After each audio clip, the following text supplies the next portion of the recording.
Dear student, स्वागत है आप लोगों का आपके अपने चैनल अविनाश मैथ्स क्लासेस में। आज मैं आप लोगों के लिए लेकर आया हूं क्लास 12 का मैट्रिक्स चैप्टर का 3 topic, transpose of matrix, symmetric matrix, skew symmetric matrix. आज के इस वीडियो में मैं आप लोगों को इस 3 टॉपिक के बारे में डिटेल में हर चीज़ पढ़ाऊंगा। इससे पहले के वीडियो में आपने देखा होगा कि हमने आपको मैट्रिक्स चैप्टर का पूरा डिटेल बताया है, मैट्रिक्स चैप्टर के बारे में पूरा बताया है। रो क्या होता है, कॉलम क्या होता है, टाइप्स ऑफ मैट्रिक्स को हमने पढ़ाया है ना। और आज का जो हमारा टॉपिक है वो है आपको ट्रांसपोज ऑफ मैट्रिक्स। दूसरे नंबर पे हम लोग पढ़ेंगे सिमेट्रिक मैट्रिक्स क्या होता है। और जो हमारा तीसरा टॉपिक होगा, लास्ट टॉपिक होगा माय डियर स्टूडेंट, वो होगा कि स्क्यू सिमेट्रिक मैट्रिक्स क्या होता है और किस मैट्रिक्स को हम लोग स्क्यू सिमेट्रिक मैट्रिक्स कहते हैं। तो चलिए माय डियर स्टूडेंट, सबसे पहला जो हमारा है टॉपिक ट्रांसपोज ऑफ मैट्रिक्स, सबसे पहले हम इसको देखते हैं। तो my dear student, transpose of matrix को मैं आपको बता दूं कि इसमें क्या होता है कि कोई भी मैट्रिक्स, किसी भी मैट्रिक्स के रो को और कॉलम को यदि आप इंटरचेंज करा देते हैं, इंटरचेंज करा देना इट मीन्स होता है बदला बदली करा देना। इट मीन्स जो रो है ना वो कॉलम बना देना और जो कॉलम है उसको रो बना देना। तो उस मैट्रिक्स को हम लोग ट्रांसपोज ऑफ मैट्रिक्स कहेंगे। फॉर एग्जाम्पल, अगर आपको समझ में नहीं आया होगा तो जैसे देखेंगे, सपोज करो कि एक मैट्रिक्स हमने लिया 1 2 3 3 2 4 और अब मैं क्या करने जा रहा हूं कि इसके रो को, ये जो हमारा रो नंबर 1 है ना 1 2 3, इसको हम लोग कॉलम में कन्वर्ट कर दिए और फिर रो नंबर 2 को भी हम लोग कॉलम में कन्वर्ट कर दिए। तो ये जो मैट्रिक्स बना है ना, पहले हमारे पास मैट्रिक्स था ए इज इक्वल टू था 1 2 3 3 2 4, लेकिन उसके बाद हमने क्या किया कि रो और कॉलम को इंटरचेंज करा दिया, मतलब अदला बदली कर दिया। मतलब जो रो था ना उसको कॉलम बना दिया और जो कॉलम था ना उसको रो बना दिया। जैसे देखिए यहाँ ये हमारा रो है 1 2 3, इसको हमने कॉलम बना दिया और ये हमारा कॉलम है 1 3, इसको हमने रो बना दिया। ये हमारा कॉलम है 2 2, इसको हमने रो बना दिया। ये हमारा कॉलम है 3 4, इसको हमने रो बना दिया। तो जो मैट्रिक्स रो और कॉलम के इंटरचेंज होने के बाद बनता है, that matrix is known as transpose of the matrix. जैसे for example A is equal to कोई मैट्रिक्स है और इसके रो और कॉलम को चेंज करने के बाद, रो और कॉलम को इंटरचेंज कराने के बाद जो मैट्रिक्स बना है my dear student, this is known as the transpose of this matrix. इस मैट्रिक्स का ट्रांसपोज कहलाएगा, इस मैट्रिक्स का ट्रांसपोज कहलाएगा ये मैट्रिक्स। और transpose is denoted by A dash और A to the power T. किसी किसी बुक में ए के पावर टी से भी डिनोट किया जाता है ट्रांसपोज को, या ए डैश तो होता ही है ट्रांसपोज का सिंबल। अब देखने वाली बात यहाँ पे ये है कि अगर कोई मैट्रिक्स है जिसका ऑर्डर m इंटू n है, यदि कोई मैट्रिक्स है जिसका ऑर्डर m इंटू n है माय डियर स्टूडेंट, तो उसके ट्रांसपोज का ऑर्डर n इंटू m हो जाएगा। आप देख सकते हैं यहाँ, जैसे यहाँ पे इस मैट्रिक्स का ऑर्डर 2 इंटू 3 है। ऑर्डर याद करो, ऑर्डर क्या होता है माय डियर स्टूडेंट, ऑर्डर होता है रो इंटू कॉलम। तो यहाँ पे रो कितना है 2 और कॉलम कितना है 1 2 3। तो इस मैट्रिक्स का ऑर्डर हुआ 2/3। और इसके ट्रांसपोज को अगर देखें तो ट्रांसपोज में क्या होता है माय डियर स्टूडेंट कि जो रो होता है ना वही कॉलम हो जाता है। तो ये जो सेकेंड नंबर रो है वो सेकेंड नंबर कॉलम बन गया। तो अब इसको जब आप देखेंगे तो आपको दिखेगा कि इस वाले मैट्रिक्स में 3 रो हो गया है और कॉलम इसमें 2 हो गया है, यानी इसका ऑर्डर 3 इंटू 2 हो गया है। तो किसी भी मैट्रिक्स का जब आप ट्रांसपोज निकालते हैं तो समझिए कि उस मैट्रिक्स का जो ऑर्डर पहले रहता है और ट्रांसपोज लेने के बाद, ट्रांसपोज करने के बाद जो मैट्रिक्स बनेगा, रो और कॉलम को इंटरचेंज कराने के बाद जो मैट्रिक्स बनेगा उसका ऑर्डर चेंज हो जाएगा, है ना। फॉर एग्जाम्पल के तौर पर आप देख सकते हैं, और भी बहुत सारी एग्जाम्पल मैं आपको ले सकता हूं। जैसे सपोज करो ये एक हमारा मैट्रिक्स है ए, और यदि कोई कहे कि इसका ट्रांसपोज क्या होगा, तो ये जो हमारा रो है ना ये कॉलम बन जाएगा, है ना। और फिर से ये जो हमारा रो है ये फिर से कॉलम बन जाएगा। तो आप देख सकते हैं कि इस मैट्रिक्स का ऑर्डर 2 into 4 है, बट ये जो हमारा आया इसका ऑर्डर 4 into 2 है, क्योंकि इसमें 4 ठो रो हो जाएगा, क्लियर है, और कॉलम 2 हो जाएगा। तो आपने देखा कि यदि ट्रांसपोज ऑफ मैट्रिक्स को, ध्यान दीजिएगा, ट्रांसपोज ऑफ मैट्रिक्स को यदि डिफाइन किया जाए तो इसका जो डेफिनेशन होगा वो होगा, पहले इसको थोड़ा सा मिटा लेते हैं, है ना।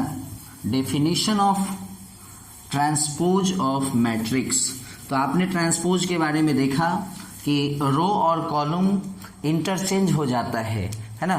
तो लिखेंगे let A is equal to, माना कि कोई मैट्रिक्स है ए इज इक्वल टू जिसका ऑर्डर m into n है, माना कि a इज इक्वल टू कोई मैट्रिक्स है जिसका ऑर्डर m into n है, तो then the transpose of matrix a is defined as the matrix obtained by, ध्यान दीजिएगा, by interchanging the row and column of matrix A। यानी माना कि कोई मैट्रिक्स A है, तो उस A मैट्रिक्स के ट्रांसपोज को हम लोग कैसे डिफाइन करेंगे, तो the matrix obtained by interchanging the row and column of matrix A जो हमारा मैट्रिक्स था उसके रो और कॉलम को इंटरचेंज करने के बाद जो मैट्रिक्स आएगा ना, that is known as the transpose of matrix A, और it is denoted by a dash और a to the power t। और हमने आपको एग्जाम्पल लेकर के भी समझाया है। फॉर एग्जाम्पल के तौर पर आप यहाँ लिख सकते हैं, for example suppose a is equal to 1 2 3 1 2 4, है ना। सपोज करो कि a हमारा कोई मैट्रिक्स है, तो इसका जो ट्रांसपोज होगा वो होगा, ये जो 1 2 रो है ना ये कॉलम हो जाएगा, 3 1 रो है ना ये कॉलम हो जाएगा, 2 4 रो है ना ये हमारा कॉलम हो जाएगा। तो आप अच्छे तरीके से ट्रांसपोज ऑफ मैट्रिक्स को समझ गए होंगे। ट्रांसपोज ऑफ मैट्रिक्स और कुछ नहीं है माय डियर स्टूडेंट, किसी भी मैट्रिक्स के रो और कॉलम को यदि आप इंटरचेंज करा देते हैं, यदि आप किसी भी मैट्रिक्स के रो और कॉलम को इंटरचेंज करा करके जो मैट्रिक्स बनता है, that is known as the transpose of that matrix. और याद रहे कि if the order of matrix A is m by n, then the order of transpose of A is n by m। जैसा कि आपको हम इससे पहले जो एग्जाम्पल लिए थे उसमें भी समझाए थे, और यहाँ भी मैं आपको समझा दे रहा हूँ कि यदि किसी मैट्रिक्स का ऑर्डर m into n है, m into n है, और यदि आप उस मैट्रिक्स का ट्रांसपोज निकालते हैं तो ट्रांसपोज जो बनेगा, ट्रांसपोज जो आएगा, उस मैट्रिक्स का जो ट्रांसपोज आएगा वो भी तो कोई ना कोई मैट्रिक्स ही होगा ना। तो उस ट्रांसपोज का जो ऑर्डर होगा वो रिवर्स हो जाएगा, n into m हो जाएगा। यानी अगर किसी मैट्रिक्स का ऑर्डर 2 into 3 है, तो अगर a का ऑर्डर 2 into 3 है तो a के ट्रांसपोज का ऑर्डर 3 into 2 हो जाएगा। तो ये हमारा ट्रांसपोज था माय डियर स्टूडेंट, कि किसी भी मैट्रिक्स के रो और कॉलम को इंटरचेंज कराने के बाद जो मैट्रिक्स बनेगा my dear student, that is known as transpose of matrix. अब आइए कुछ प्रॉपर्टीज के बारे में अभी हम आप लोगों को पढ़ाएंगे कि जो हमारा ट्रांसपोज होता है उसके कुछ प्रॉपर्टीज होते हैं। चलिए बारी बारी से कुछ प्रॉपर्टीज हैं उसको भी देखना जरूरी है। जैसे पहले तो हेडिंग लगा दें हम, है ना, इसको भी मैं मिटा दूं क्योंकि आपको ये तो पता चल ही गया है कि हमारा जो टॉपिक है वो मैट्रिक्स चैप्टर का है। अभी का हमारा टॉपिक है प्रॉपर्टीज ऑफ ट्रांसपोज। देखने वाली बात है, बहुत ही इंपॉर्टेंट टॉपिक है। ट्रांसपोज का कुछ प्रॉपर्टीज होता है। देखिए सबसे पहला प्रॉपर्टीज कि यदि कोई मैट्रिक्स ए है और आपने उसका डबल ट्रांसपोज यदि कराया है। डबल ट्रांसपोज कहने का मतलब ये हुआ माय डियर स्टूडेंट कि आपने किसी मैट्रिक्स का ट्रांसपोज किया और जो मैट्रिक्स आया फिर से उसका ट्रांसपोज किया, this is known as double transpose. तो यदि आप किसी मैट्रिक्स का 2 बार ट्रांसपोज कराते हो तो फिर से वो वही मैट्रिक्स आ जाएगा। फॉर एग्जाम्पल मैं यहाँ प्रॉपर्टीज लिखता हूँ और उसको मैं वेरीफाई भी कराते चलता हूँ। यहाँ चलिए पॉइंट नंबर 1 को मैं अभी वेरीफाई कराता हूँ। Let A is equal to 1 2 3 3 2 1, है ना। ये एक मैट्रिक्स है जिसका ऑर्डर अगर देखा जाए तो 2/3 का होगा। चलिए तो हम इसका ट्रांसपोज निकालते हैं। सबसे पहले इसका क्या किए हम लोग, ट्रांसपोज निकाले। तो ट्रांसपोज का मतलब होता है कि जो रो है वो कॉलम बन जाएगा। बन गया कॉलम, तो ये फर्स्ट रो ना कॉलम बन गया। अब सेकंड रो को देखा जाए, कॉलम बन गया। अब इसका जो ऑर्डर हो गया वो 3×2 हो गया। Very good.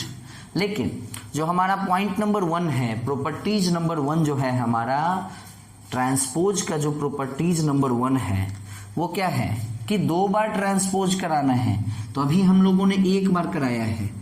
चलिए फिर से 1 बार ट्रांसपोज कराते हैं।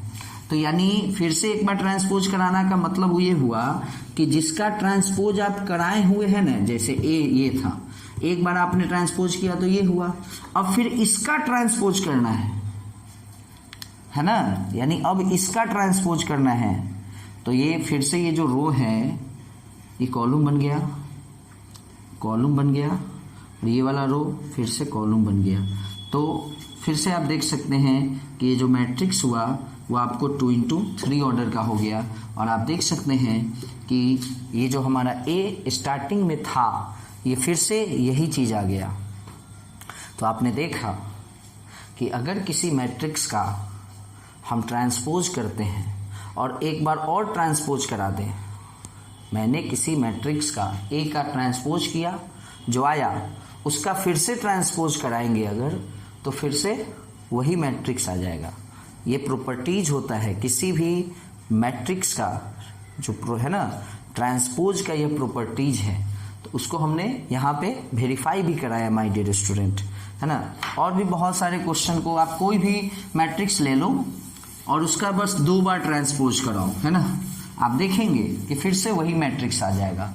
चलिए my dear student, second properties is that कि आप किसी मैट्रिक्स में किसी भी कांस्टेंट से, कांस्टेंट मीन्स होता है जैसे 1 2 3 4 5, इसको कांस्टेंट कहेंगे, मल्टीप्लाई कराकर ट्रांसपोज निकालिए या ट्रांसपोज कराने के बाद मल्टीप्लाई करें, वैल्यू सेम आता है।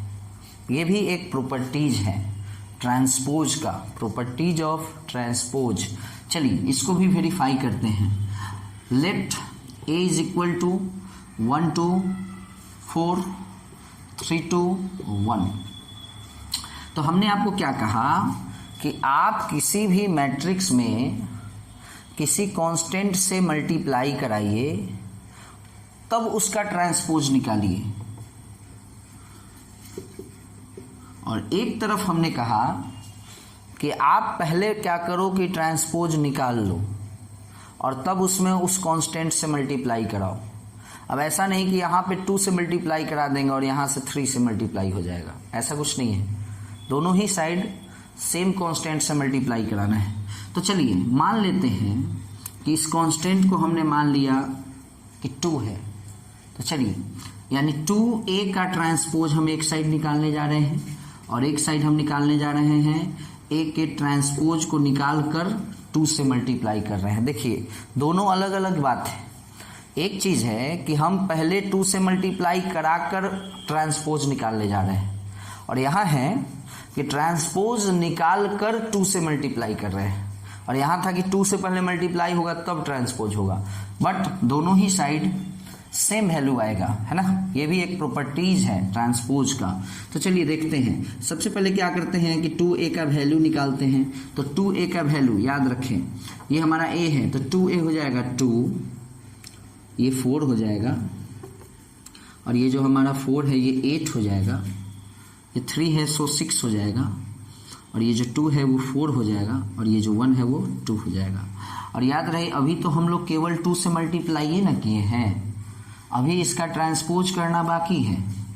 चलिए अब इसका ट्रांसपोज होगा तो ये जो 2 4 8 रो में है ना ये कॉलम में बन जाएगा और फिर 6 4 2 जो रो में है ना ये भी कॉलम में आ जाएगा।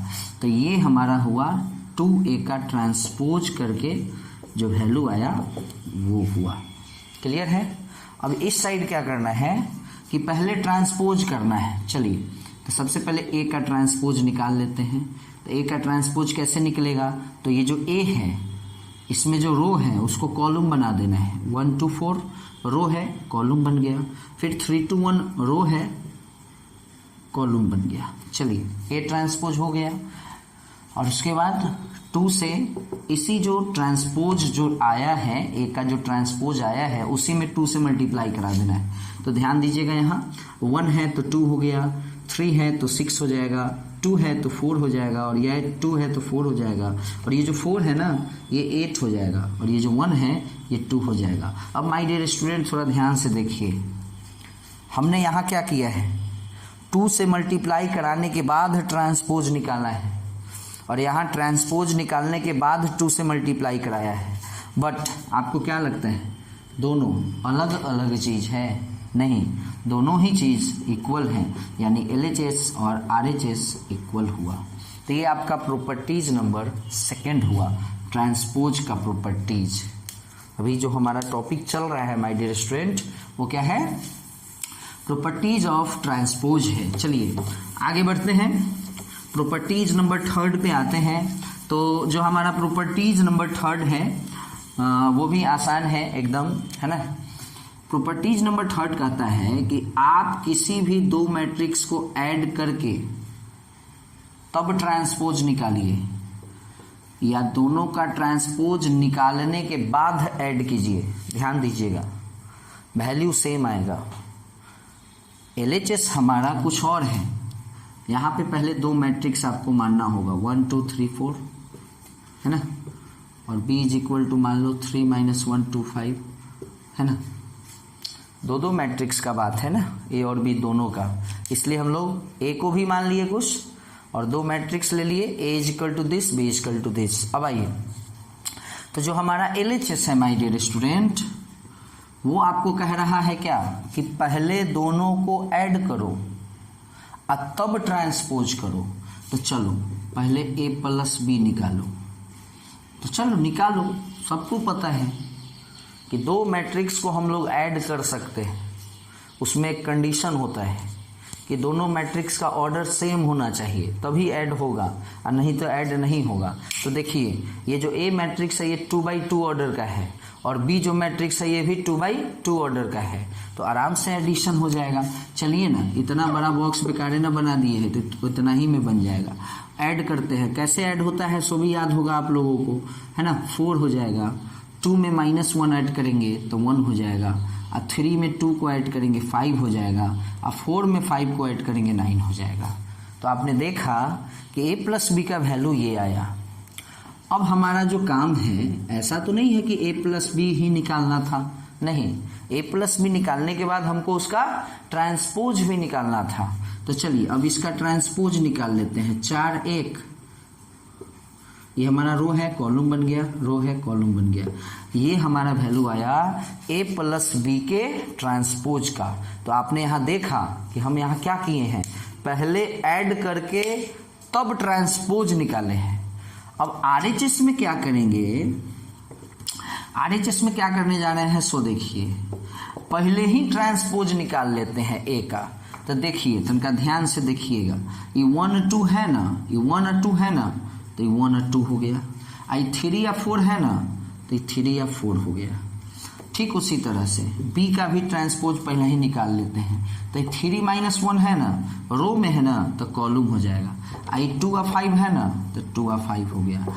अब इस दोनों को जोड़ते हैं। ध्यान दीजिएगा, एलएचएस में हम लोगों ने क्या किया, पहले जोड़ा दोनों को, तब उसका ट्रांसपोज निकाला। आरएचएस में हम लोगों ने क्या किया, पहले दोनों का ट्रांसपोज निकाल लिए हैं। देख लीजिए, ए का भी ट्रांसपोज निकाल लिए, बी का भी ट्रांसपोज निकाल लिए, और उसके बाद हम लोग इसको जोड़ने जा रहे हैं माय डियर स्टूडेंट। तो जोड़ करके देख लो, 1 और 3 4, 3 और 2 5, 2 और -1 जुटेगा तो 1, 4 और 5 9। तो आप देख सकते हैं माय डियर स्टूडेंट कि एलएचएस और आरएचएस, ये हमारा एलएचएस का वैल्यू था और ये हमारा आरएचएस का वैल्यू था, जो दोनों का दोनों इक्वल आ गया। तो प्रॉपर्टीज नंबर 3 भी आप लोगों को अच्छे से समझ में आ गया होगा, है ना। चलिए, तो अभी का जो हमारा टॉपिक है वो है आपको ट्रांसपोज ऑफ मैट्रिक्स, मैट्रिक्स का ट्रांसपोज। सबसे पहले हमने आपको पढ़ाया ट्रांसपोज के बारे में कि आखिर ट्रांसपोज ऑफ मैट्रिक्स होता क्या है।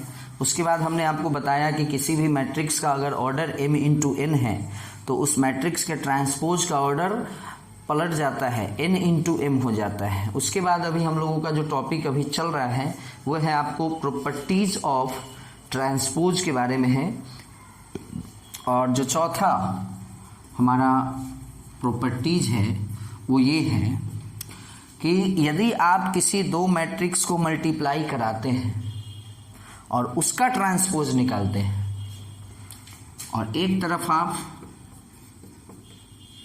को रिवर्स जाना होगा, जैसे अभी ए प्लस बी का ट्रांसपोज बराबर A transpose plus B transpose था ना, तो उसको अगर देखा जाए तो इससे बच्चे को ये लग रहा होगा कि ये बराबर होगा A transpose into B transpose के, बट ऐसा नहीं है माय डियर स्टूडेंट।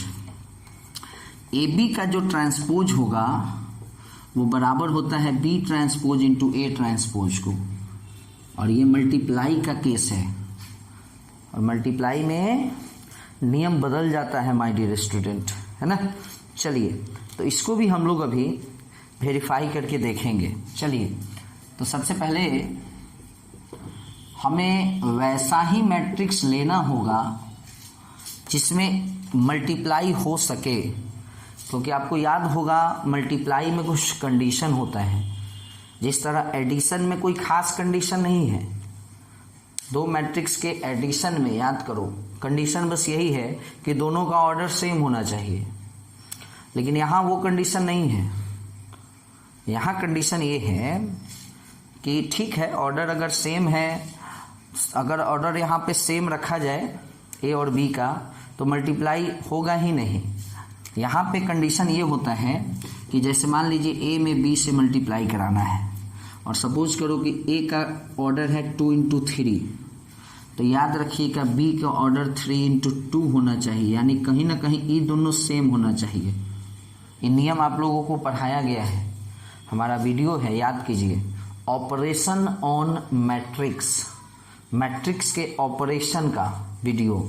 ऑपरेशन का मतलब हुआ एडिशन, सब्ट्रैक्शन, मल्टीप्लिकेशन में हमने आपको पढ़ाया है कि किसी भी दो मैट्रिक्स को मल्टीप्लाई हम तभी कर सकते हैं जब फर्स्ट वाले मैट्रिक्स के जितने भी कॉलम होंगे सेकंड वाले मैट्रिक्स में उतना रो होना चाहिए।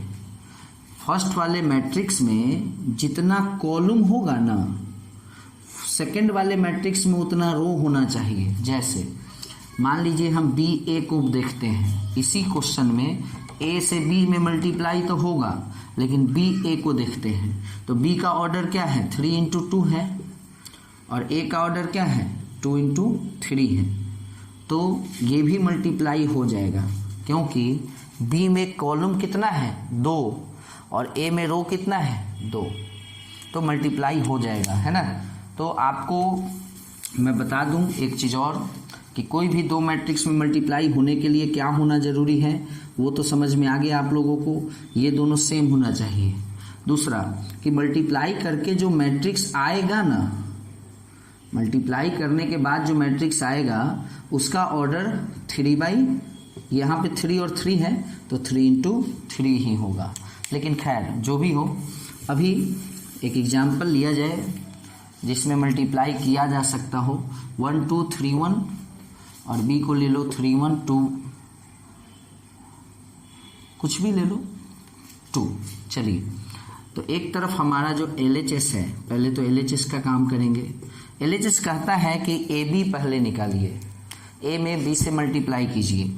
जिस किसी को भी मल्टीप्लाई में प्रॉब्लम है माय डियर स्टूडेंट, हमारे मल्टीप्लिकेशन वाले वीडियो को देखिए, आप लोग क्लियर हो जाएगा। खैर चलिए, A में B से मल्टीप्लाई कराते हैं। फर्स्ट रो को फर्स्ट कॉलम से कराएंगे, पहले तो A को यहाँ लिख देते हैं और B को भी लिख लिए। चलिए मल्टीप्लाई करा के यहाँ पे लिखते हैं, बहुत ही आसान है, कुछ खास नहीं है। 1 को 3 से कराएंगे 3, 2 को 2 से कराएंगे 4, हो गया। अब इसी रो का सेकंड कॉलम से मल्टीप्लिकेशन होगा। 1 को 1 से कराएंगे 1, 2 को 2 से कराएंगे 4, क्लियर है, हो गया। अब आइए सेकंड रो की बारी। 3 को 3 से कराएंगे 9, 3 को 2 से कराएंगे 6, फिर 1 को 3 को 3 से कराए 9, 1 को 2 से कराएंगे 2, सॉरी। अब इस रो को इससे 3 को 1 से कराएंगे 3, 1 को 2 से कराएंगे 2। माय डियर स्टूडेंट, मैं आपको बता दूं कि ये वीडियो आप तभी देखें जब आपको मल्टीप्लिकेशन आ रहा हो, क्योंकि अगर मल्टीप्लिकेशन करने नहीं आ रहा होगा तो ये जो प्रॉपर्टीज हम आपको जो अभी बता रहे हैं ये आपको समझ में नहीं आएगा। और ये संभव नहीं है कि एक बार हमने मल्टीप्लिकेशन पढ़ा दिया, वीडियो में बता दिया, अब फिर से मल्टीप्लिकेशन बताए। इसलिए पहले आप थोड़ा सा मल्टीप्लिकेशन वाले वीडियो को देख लें, तभी आपको समझ में आएगा। तो माय डियर स्टूडेंट, A में B से गुना हो गया तो खाली गुने तो करना नहीं है, उसका ट्रांसपोज भी तो करना है। तो चलिए अब ट्रांसपोज करते हैं। यही ना आया है AB, तो इसी का ना ट्रांसपोज करना है। तो ये रो है ना, हो गया कॉलम, ये रो है ना, हो गया कॉलम। चलिए, तो ये हमारा LHS आया, ये याद रखिएगा। अब आइए बउआ RHS पर।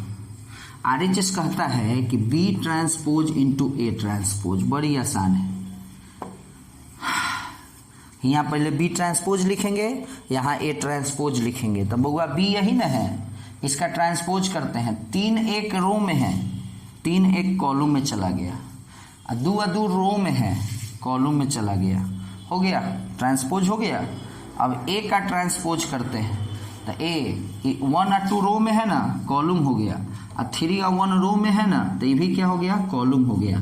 तो B का ट्रांसपोज कर लिए, A का भी ट्रांसपोज कर लिए, और अब करना क्या है, मल्टीप्लाई। तो देखिए कैसे मल्टीप्लाई होगा, याद होगा LHS में A में B से, LHS क्या था, A में B से मल्टीप्लाई करना है, उसका ट्रांसपोज करना है। A में B से मल्टीप्लाई किए इतना आया, और फिर उसका ट्रांसपोज किए, ये हमारा LHS आया। अब RHS, AB का जो ट्रांसपोज होता है वो किसके बराबर होता है, B transpose into A transpose के बराबर होता है। इसको याद रखने की जरूरत है माय डियर स्टूडेंट। चलिए, तो B ट्रांसपोज कर लिए, A का भी ट्रांसपोज कर लिए, अब बस दोनों को मल्टीप्लाई कराना है। तो सुनिए, नियम कहता है कि पहिलका रो को पहिलका कॉलम से कराना होता है, पहिलका रो को पहिलका कॉलम से। तो देखिए 3 को 1 से 3 और 2 को 2 से 4, यहाँ दाहिने बढ़ेंगे और यहाँ नीचे बढ़ेंगे। जैसे 3 को 1 से कराए ना तो 3 हुआ, अब यहाँ से हम दाहिने तरफ जा रहे हैं तो 2 पर जाएंगे, और यहाँ हमको नीचे जाना है तो नीचे जाएंगे तो 2 पर आएंगे, तो 2 को 2 से 4। अब इसी रो को सेकंड कॉलम से करेंगे, तो 3 को 3 से 9 अब फिर यहाँ दाहिने जा रहे हैं तो 2, और यहाँ नीचे जाएंगे तो 1, 2 को 1 से 2, है ना। फिर आइए सेकेंड रो की बारी, 1 को 1 से 1, और 2 को यहाँ दाहिने आए हैं, राइट साइड में आए हैं तो यहाँ नीचे जाएंगे, 2 को 2 से 4, क्लियर है। फिर उसी तरह 1 को 3 से 3, और 2 को 1 से 2 हो गया। बउआ अब इसको ऐड करके जो आएगा वो लिख लो, 3 + 4 7, 9 और 2 11, 4 और 1 5, और 3 और 2 5, ये आया हमको RHS। तो आप देख सकते हैं कि जो प्रॉपर्टीज नंबर 4 है माय डियर स्टूडेंट, AB का ट्रांसपोज बराबर B transpose into A transpose, उसको हमने 2 मैट्रिक्स लेकर वेरीफाई करा दिया, ये सिद्ध करा दिया कि ये सही प्रॉपर्टीज है और ऐसा होता है ना। चलिए माय डियर स्टूडेंट, तो ट्रांसपोज का जो टॉपिक था वो खत्म हुआ, क्योंकि पहले सबसे पहले याद होगा आपको, सबसे पहले हमने आपको ट्रांसपोज के बारे में पढ़ा दिया, उसके बाद हमने आपको प्रॉपर्टीज के बारे में पढ़ाया कि ट्रांसपोज का कुछ प्रॉपर्टीज होता है ना, याद होगा। प्रॉपर्टीज नंबर 1 फिर से थोड़ा सा रिकॉल करा दे, किसी भी मैट्रिक्स का अगर हम 2 बार ट्रांसपोज निकालेंगे ना तो फिर से वही मैट्रिक्स हो जाएगा। दूसरा, किसी भी मैट्रिक्स में किसी कांस्टेंट से मल्टीप्लाई करने के बाद ट्रांसपोज निकालिए, या पहले ट्रांसपोज निकाल लीजिए तब उस कांस्टेंट से मल्टीप्लाई कराइए, बात बराबर है। तीसरा प्रॉपर्टीज, आप किसी भी 2 मैट्रिक्स को जोड़ लीजिए, उसका ट्रांसपोज निकालिए, या दोनों का ट्रांसपोज पहले निकाल लीजिए तब जोड़िए, बात बराबर है। And the fourth one is कि A into B, A B का जो ट्रांसपोज होगा, ए और बी को का मतलब हुआ, ए बी का मतलब है ए और बी में मल्टीप्लाई कराना। तो अगर आप किसी 2 मैट्रिक्स में मल्टीप्लाई करा के उसका ट्रांसपोज कराते हैं तो वो बराबर होता है बी ट्रांसपोज ए ट्रांसपोज को। कि अगर इसी प्रॉपर्टीज को हम 3 मैट्रिक्स में ले जाएं, 3 मैट्रिक्स के केस में देखें तो यहाँ भी नियम होगा C transpose into B transpose into A transpose, है ना। ये बहुत ही इंपॉर्टेंट चीज है, अक्सर सिलेबस में नहीं ही है बट जान लेना जरूरी है। चलिए, तो माय डियर स्टूडेंट, ये आपको था पूरा का पूरा ट्रांसपोज से रिलेटेड का कहानी, पूरा का पूरा ट्रांसपोज का कहानी हमने आपको बताया। अब मान लीजिए जो भी क्वेश्चन होगा आप लोग बना पाएंगे, है ना। चलिए तो आगे देखते हैं। आगे देखना मतलब ये हुआ जो हमारा सेकंड टॉपिक है सिमेट्रिक मैट्रिक्स। एक बार यदि बच्चे को ट्रांसपोज समझ में आ गया है ना तो सिमेट्रिक मैट्रिक्स कुछ नहीं है। देखिए कितना आसान है, 1 मिनट में समझ में आ जाएगा। जो प्रॉब्लम था ना वो थोड़ा सा ट्रांसपोज में था।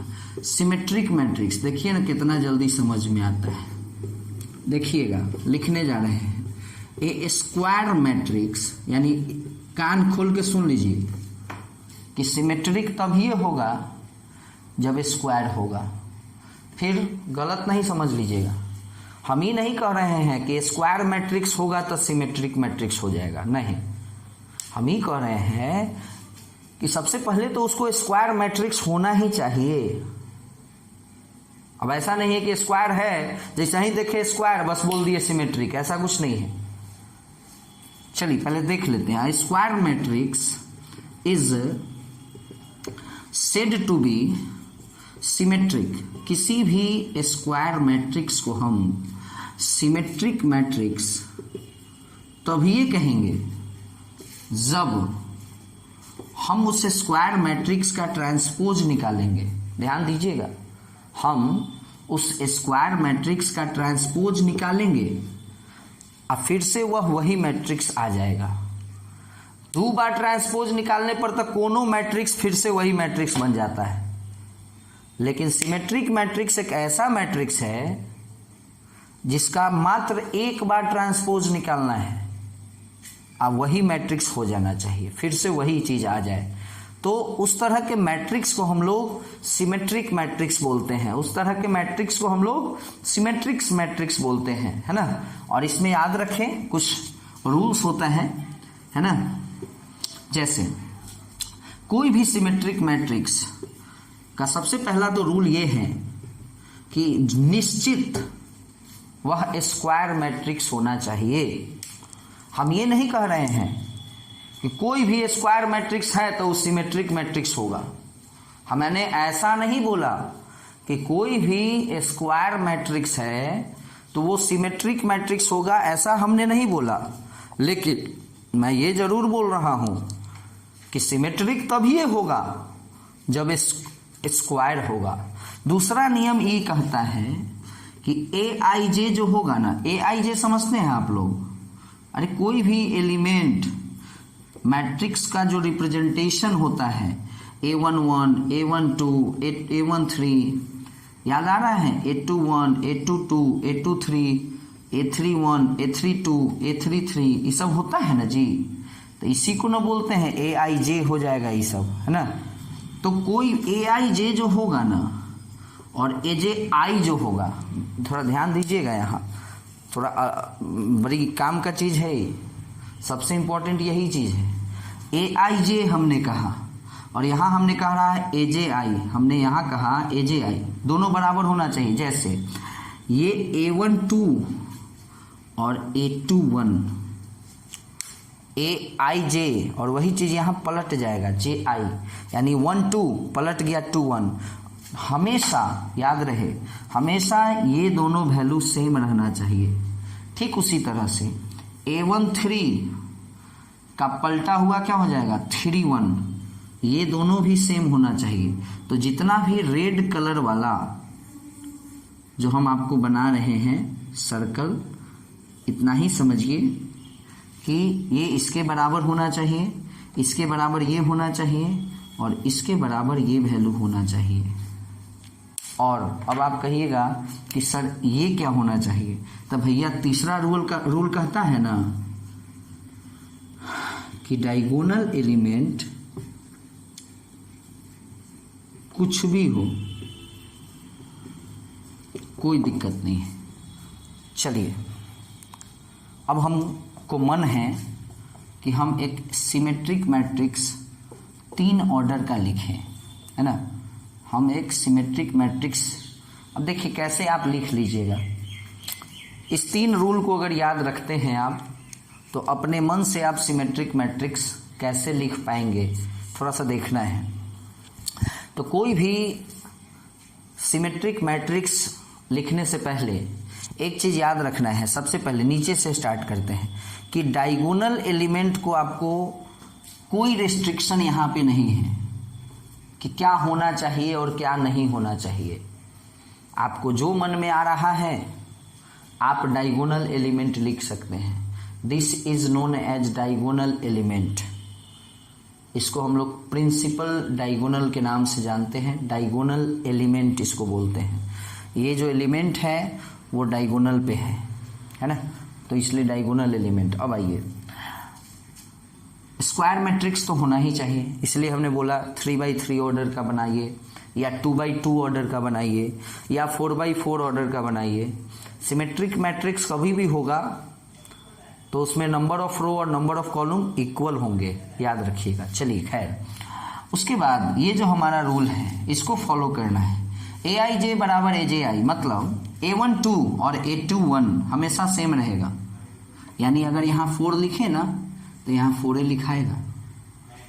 A13 A31 सेम रहेगा। यानी अगर यहाँ -3 लिखे ना तो यहाँ -3 लिखेंगे। क्या है कि नियम कहता है कि -3 जो है इसका पोजीशन क्या है, इसका पोजीशन है A13। तो अगर A13 इसको पलट देंगे तो A31, दोनों बराबर होगा तब ये ना सिमेट्रिक कहलाएगा। तो अगर ये -3 है तो यहाँ -3 होगा, याद रखिएगा। अगर यहाँ -2 लिख देते हैं तो -2 होगा यहाँ। अब आप आंख मूंद के कह सकते हैं कि सिमेट्रिक है। अगर आपको विश्वास नहीं है तो तनका सा देख लीजिए इसको। सिमेट्रिक मैट्रिक्स का हमने आपको डेफिनेशन क्या पढ़ाया कि एक बार ट्रांसपोज करना है, मात्र एक बार, और फिर से वही आ जाएगा। चलिए ट्रांसपोज करते हैं। ट्रांसपोज तो आता है ना करने। ये जो हमारा रो है ना ये कॉलम हो जाएगा। चलिए हो गया। फिर ये जो रो है ना कॉलम हो जाएगा, हो गया। फिर ये जो रो है ना कॉलम हो जाएगा, हो गया। अब तनका बताइए तो ए ट्रांसपोज जो अभी आया वो और ऊपर में जो ए है वो, दोनों में क्या अंतर है? कोई अंतर नहीं है। सिमेट्रिक मैट्रिक्स समझ में आ गया क्या होता है? सबसे पहला नियम स्क्वायर मैट्रिक्स होना चाहिए। दूसरा नियम AIJ बराबर AJI, ये सबसे इम्पोर्टेंट चीज़ है। और एक ये भी नियम है कि डायगोनल एलिमेंट के साथ हमारे पास कोई रिस्ट्रिक्शन नहीं है, कुछ भी है उससे कोई दिक्कत नहीं है, कुछ भी हो सकता है। तो अगर 3 ऑर्डर का लिखना है तो थोड़ा सा टाइम लगा है। अगर 2 ऑर्डर का हमको सिमेट्रिक मैट्रिक्स लिखना है ना, तो देखो कितना आसान चीज़ है। एक नियम कहता है कि डायगोनल एलिमेंट कुछ हो जाए, तो चलो 2 4 हो गया कुछ हो। लेकिन एक नियम कहता है कि ये वाला नियम कहता है कि अगर ये 1 है ना तो ये 1 होगा, अगर ये 3 है ना तो ये 3 होगा, अगर ये 5 है ना तो ये 5 ही है ना, तभी ये सिमेट्रिक होगा।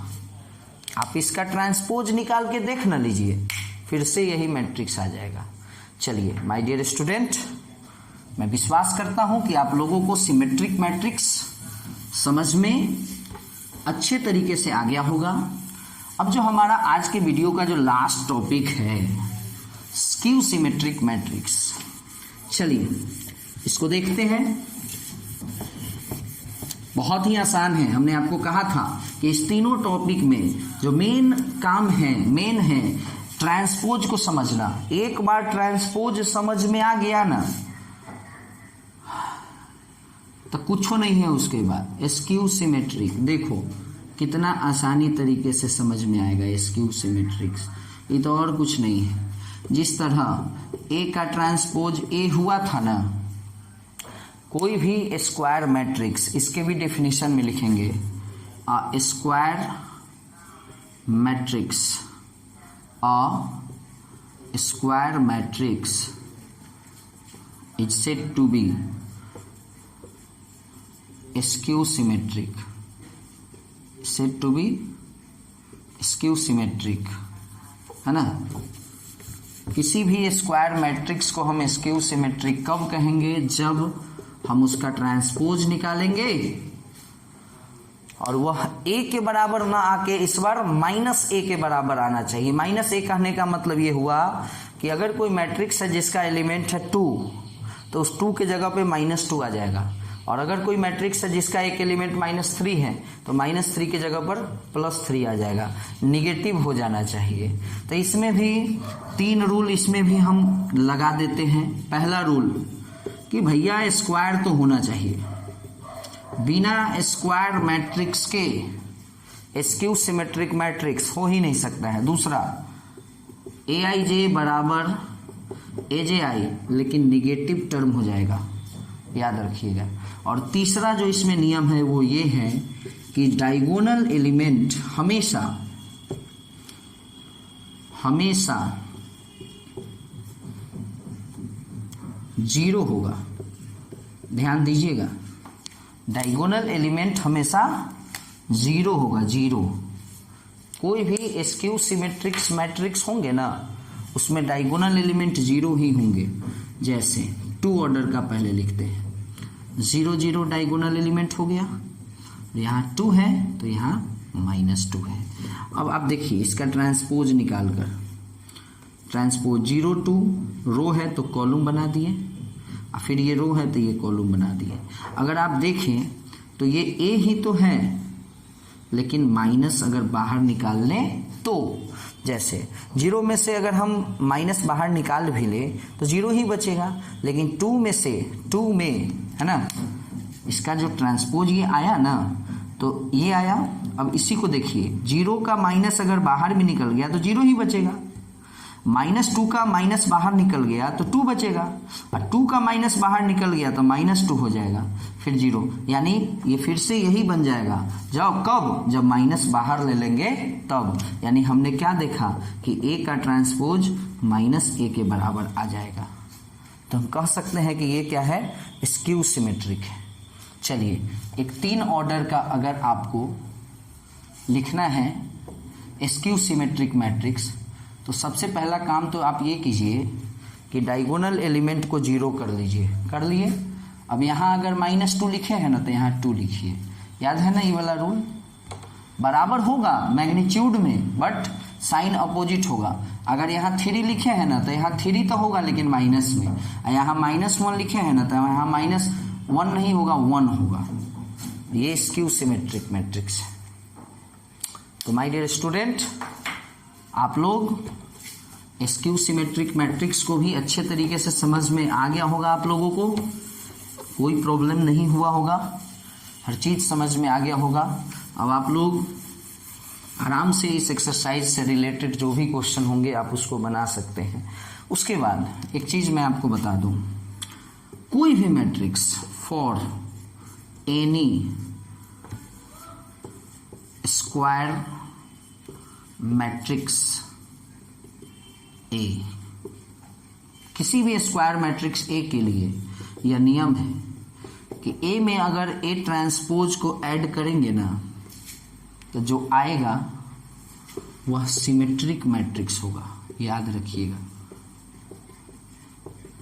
यदि हम किसी मैट्रिक्स ए में यदि उसके ट्रांसपोज को ऐड करेंगे ना तो निश्चित वह सिमेट्रिक मैट्रिक्स आएगा। बट ये ए क्या होना चाहिए, स्क्वायर मैट्रिक्स होना चाहिए। पहला रूल ये है।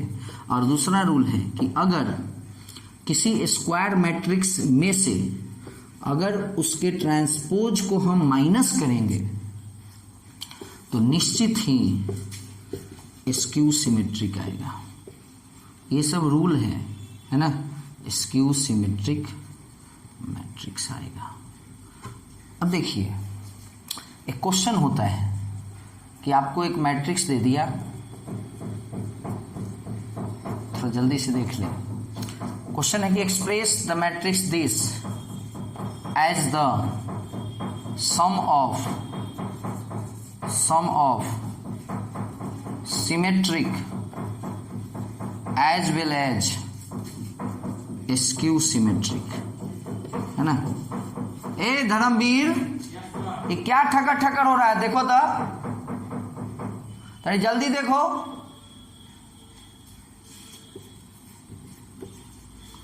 क्वेश्चन को समझिए। क्वेश्चन है कि एक मैट्रिक्स है जिसको हमको 2 मैट्रिक्स में कन्वर्ट कर देना है, जिसमें एक सिमेट्रिक हो और एक स्क्यू सिमेट्रिक हो, लेकिन जब दोनों का सम निकाले ना तो फिर से यही मैट्रिक्स हो। और ये बहुत ही इंपॉर्टेंट क्वेश्चन है, आपको अक्सर किसी भी बुक में मिल जाएगा। तो अभी तो हम लोगों ने पढ़ा है, जैसे ये ए है तो अगर इस ए में ए के ट्रांसपोज को जोड़ देंगे तो जो आएगा वो सिमेट्रिक हो जाएगा। वेरी गुड, सिमेट्रिक हो जाएगा, सिमेट्रिक मिल गया। और अगर इसी ए में इसके ट्रांसपोज को माइनस करा देंगे तो स्क्यू सिमेट्रिक मिल जाएगा। लेकिन ठीक है, सिमेट्रिक और स्क्यू सिमेट्रिक तो मिल गया, वेरी गुड। लेकिन लास्टली एक चीज और था कि ये जो सिमेट्रिक मैट्रिक्स आएगा 100 और ये जो स्क्यू सिमेट्रिक मैट्रिक्स आएगा 100, दोनों का सम ना फिर इतना आ जाना चाहिए। लेकिन अगर हम इस दोनों को ऐड करें तो ए ट्रांसपोज कट जाएगा और बचेगा क्या, ए और ए 2a बचेगा। लेकिन हम तो मेरे पास तो ए है मात्र, तो उसके लिए 2 से डिवाइड भी करा देंगे इसमें। तो किसी भी स्क्वायर मैट्रिक्स में अगर उसके ट्रांसपोज को ऐड करते हैं तो वो सिमेट्रिक हो जाएगा और ये सिमेट्रिक बन गया। और अगर 2 से डिवाइड कर दीजिएगा, 2 से डिवाइड करना मतलब क्या, जैसे मान लीजिए 4 6 8 2 आया, इसमें 2 से डिवाइड करना है तो 2 हो जाएगा, ये 3 हो जाएगा, ये 4। तो अगर a plus A transpose symmetric है ना, अगर क्या होगा ही, तो 2 से डिवाइड करने पर ऐसा नहीं है कि वो सिमेट्रिक नहीं रहेगा, तब पर भी वो सिमेट्रिक रहेगा। और इस काम को करने से भी वो स्क्यू सिमेट्रिक है, 2 से डिवाइड करने के बाद भी वो स्क्यू सिमेट्रिक ही रहेगा। ऐसा करने से क्या होगा माय डियर स्टूडेंट, अब जब इस दोनों को आप ऐड करेंगे तो याद है ना ऊपर में 2a आ गया था, बट अब तो नीचे में भी 2 है ना, तो 2 से 2 कट के फिर बनेगा a। तो इस टाइप का जो क्वेश्चन होगा, express the matrix a is equal to this as the sum of symmetric as well as the sum of symmetric and skew symmetric matrix. तो आपको यही काम करना है। एक आंसर आपको इससे आएगा और एक आंसर आपको इससे आएगा। मैं ये नहीं कर रहा हूँ आंसर, कहने का मतलब क्वेश्चन है ना कि इस मैट्रिक्स को दो मैट्रिक्स में कन्वर्ट कर दे और उस दोनों मैट्रिक्स में से एक सिमेट्रिक होना चाहिए और एक स्क्यू सिमेट्रिक होना चाहिए, लेकिन जब दोनों को एडिशन करे, ऐड करे तो इतना आना चाहिए। तो आपको सिमेट्रिक मैट्रिक्स इससे आ जाएगा, स्क्यू सिमेट्रिक मैट्रिक्स इससे आ जाएगा। ओके माय डियर स्टूडेंट, आज के इस वीडियो में आप लोग बहुत सारी चीज़ों को पढ़े हैं आप लोगों ने, है ना। तो फिर अगले वीडियो का इंतज़ार कीजिए माय डियर स्टूडेंट। मैं फिर अगले वीडियो में आप लोगों को इसी तरह से कुछ और भी इम्पोर्टेंट बात बताऊंगा, और जहाँ तक है देखते चलें, वीडियो को देखें अच्छे तरीके से, ज़रूर समझ में आएगा। ओके माय डियर स्टूडेंट, अगले वीडियो में मिलेंगे हम लोग, तब तक के लिए बाय।